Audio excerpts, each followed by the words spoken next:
सरकार कथा देई कथा रखिले नाही चाषी को धान उच्च दर रे सरकार धान किणबे हेले एबे सरकार चाषी उपरे दाउ साजी कटनी चटनी कर दैछंती। एही कटनी चटनी पाई वासुदेवपुर विभिन्न स्थान रे चाषी माने रास्तारो करथिबार देखिबाकू मिलिछि। चाषी मानकर दाबी अनुसार जदि सरकार धान न किणंती तेबे अनिर्दिष्ट पाई रास्तारो कराजिबो बोली चाषी माने धमक दैछंती।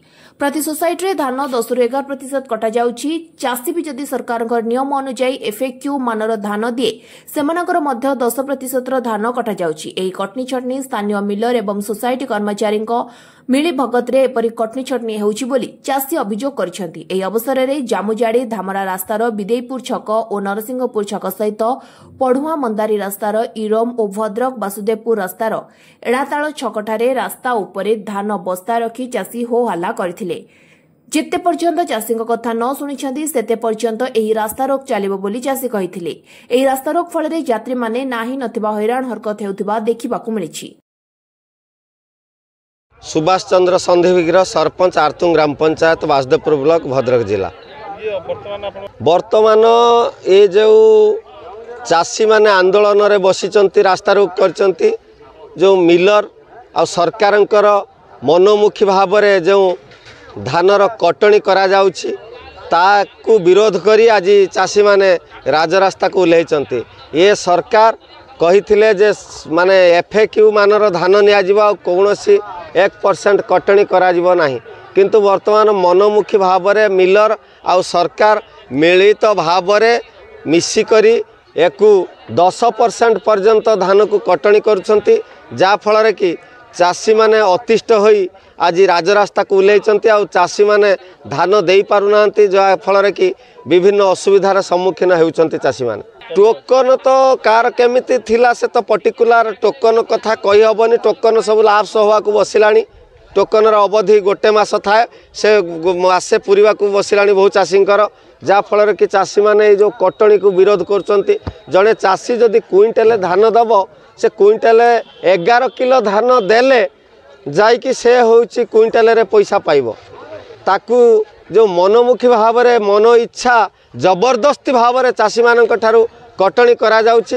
ये कटनी को चाषी माने पूरा तीव्र मात्रा रे विरोध करछंती। मना पद्मलोचन मणि घर चूड़ामणि आमे राजरास्तार बसचु जे हमर कोंती चाषी कृषि मंत्री कहले कटिन छटिन नाही, तेणु करिकी वर्तमान कटिन छटिन नौ 10% 12% नौचंदी।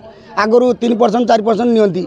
एबे जो लक्ष लक्ष टका खर्च करके आमे चाष करथिलु वर्तमान तो आमे 5 पैसा भी 5000 भी पाइया पाई सक्षम होउना।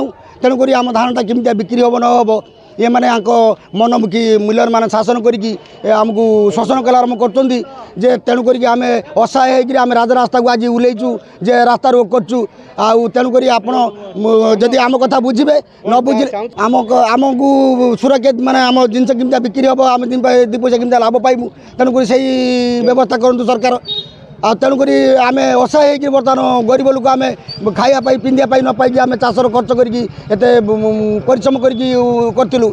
तेणुक आमको तो आमको शोषण कला आरम्भ सरकार करुच्ची। अनंत प्रसाद पोई घर रतांग बरुणा पंचायत। धारणार बसार मुख्य कारण हूँ धानर जो कटनी कराऊँ चाषी मान अति असह्य हो। एक तो दाना बात्यार कि सब नष्ट हो गला। जहाँ भी लोक धान आणिकी परिष्कार पत्र कर उड़े आड़े देले एटी हूँ 10 रु 11% मन इच्छा काटुचन। जो मैंने चाषी बर्तमान निराश होचन। आ जो मानकर टोकन आज मासे भी पार हो गलानी तांको धान पड़ी नगद आसुवा टोकन धान पड़ी चली हो एटी पातर अंतर भाव में ये सब चली। चाषी मैंने हताश आ निराश हो गले धान फेरे नापी बाध्य है। मो ना गौराचंद्र पंडा मु जड़े चाषी। आम चाषी भाई मैंने एक जीव राजरास्तार ओह्लैचु। जो कटिन छटिन सरकार जो कही राज्य सरकार कहले कटिन छटिन नाई कटिन छटिन विरोध में आम प्रतिवाद बसीचु। जो 11% सरकार काटुंट एटी ता प्रतिवाद में बसचु चाषी बसचु। जदि 11% धान काटला पर से धानटा जदि खराब धानटा यदि भल हो पारुची आज भल धान आणिकी कहीं आम खराब धान आम पैसा देमु आम कहीं 11% देमु। सरकार आसिक आम धान को मापू। सरकार तो ये मापिबा आसुन ना। सरकार आसला तार परसेंटेज जमी फाइनाल सरीगला से परसेंटेज धान उठाऊँ किमिति से परसेंटेज एफएक्यू हो गला किमिति से सरकार रे यदि 11% काटला पर एफएक्यू हो पारुची यदि 11% काटला पर भी सोसाइटी धान उठी पारुनी कहीं एटी असुविधाटा कौन रही से धान मिलर प्लस सोसाइटी मंडी मालिक प्लस सरकार। तीन जनकर मिलीभगत चली चाषी की शोषण चली आम अनिर्दिष्ट काल बसमु जिते पर्यटन सरकार आम सहित आलोचना करना।